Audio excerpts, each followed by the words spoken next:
রাত তখন 2:15। নির্ধারিত ফ্লাইট নিয়ে রিয়াদের উদ্দেশ্যে হজরত শাহজালাল আন্তর্জাতিক বিমানবন্দর ছেড়ে যাই আমরা। পাশে ছিলেন কো পাইলট রাফসান রিয়াদ। আকাশ ছিল শান্ত, আবহাওয়া অনুকূল। ভারত হয়ে ওমান ও সংযুক্ত আরব আমিরাত পেরিয়ে আমরা পৌঁছাই বাহরাইনের আকাশে। স্থানীয় সময় তখন ভোর 5টা ছুঁই ছুঁই। 40,000 ফুট উচ্চতা থেকে পৃথিবীর দৃশ্য ছিল মনোমুগ্ধকর, কিন্তু সেই মুগ্ধতা মুহূর্তেই মিলিয়ে যায় যখন এক ভয়াবহ ঘটনার সাক্ষী হই আমরা। কথাগুলো বলছিলেন ঢাকা থেকে রিয়াদের উদ্দেশ্যে পাড়ি দেওয়া উড়োজাহাজের ক্যাপ্টেন ইনাম তালুকদার। ডেইলি স্টারে প্রকাশিত কলামে তিনি এই কথাগুলো ব্যক্ত করেন। তিনি বলেন, আমাদের উড়োজাহাজ তখন পারস্য উপসাগরের উপর দিয়ে উঠছিল। ডান দিকে ইরান আর বাঁ পাশে কিছুটা পেছনে বাহরাইন। সূর্য তখনও ওঠেনি, তবে পূব আকাশে হালকা আলো দেখা যাচ্ছিল। হঠাৎই ইরানের আকাশে উজ্জ্বল আলোর ঝলকানি দেখতে পান তারা।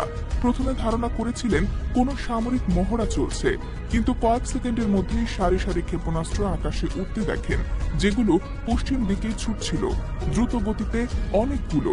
তিনি বলেন, আমার পাশে থাকা কো পাইলট রাফসানও হতবাক হয়ে যায়।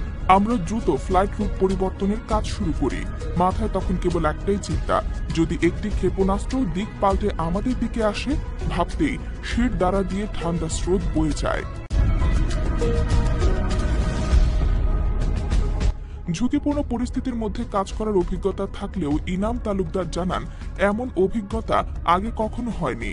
আমাদের উড়োজাহাজ থেকে মাত্র কয়েক মাইল দূরেই আকাশ জুড়ে ছুটছিল আগুনের গোলা। আমরা নিরাপদ দূরত্ব বজায় রেখে রুট পরিবর্তন করি এবং শেষ পর্যন্ত রিয়াদে নিরাপদে অবতরণ করতে সক্ষম হই। যেসব ক্ষেপণাস্ত্র তারা দেখতে পান, সেগুলো সম্ভবত দূরপাল্লার ব্যালিস্টিক ক্ষেপণাস্ত্র বলে জানান তিনি। এগুলো শুধু অস্ত্র নয়, বরং একটি কৌশলগত বার্তা। এগুলো বায়ুমণ্ডল ছাড়িয়ে কয়েকশো কিলোমিটার উপরে উঠে লক্ষ্যবস্তুতে আঘাত হানে। মধ্যপ্রাচ্যের আকাশপথ এখন আর শুধু ট্রানজিট নয়, এটি হয়ে উঠেছে একটি সম্ভাব্য বিপজ্জনক ও প্রতিদ্বন্দ্বিতাপূর্ণ যুদ্ধক্ষেত্র। সবশেষে ক্যাপ্টেন ইনাম বলেন, সৌভাগ্যবশত যাত্রীরা এসব কিছু বুঝতে পারেননি।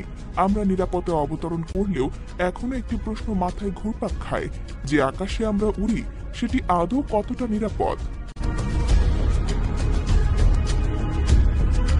সুপ্রিয় দর্শক মণ্ডলী, সম্মানিত দর্শক শ্রোতা, এতক্ষণ আপনারা যে প্রতিবেদনটা দেখলেন, সেই প্রতিবেদনটা খুবই গুরুত্বপূর্ণ একটা প্রতিবেদন ছিল। আশা করছি এই প্রতিবেদনটা আপনাদের খুবই ভালো লেগেছে।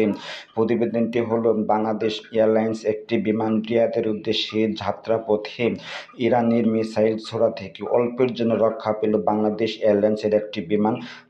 সম্পূর্ণ নিরাপদে পরবর্তীতে পৌঁছতে পেরেছে বাংলাদেশ এয়ারলাইন্স বিমানটি। এই ভিডিও প্রতিবেদনটি আশা করছি আপনাদের খুবই ভালো লেগেছে। আরও ভালো ভিডিও পেতে এসআই মোল্লা 24 নিউজ ইউটিউব চ্যানেলের সাথেই থাকুন। পরবর্তীতে আরও ভালো ভিডিও নিয়ে হাজির হব। ততক্ষণে সবাই ভালো থাকুন, সুস্থ থাকুন। শেয়ার করে এসআই মোল্লা 24 নিউজ ইউটিউব চ্যানেলের সাথেই থাকুন। আল্লাহ হাফিজ।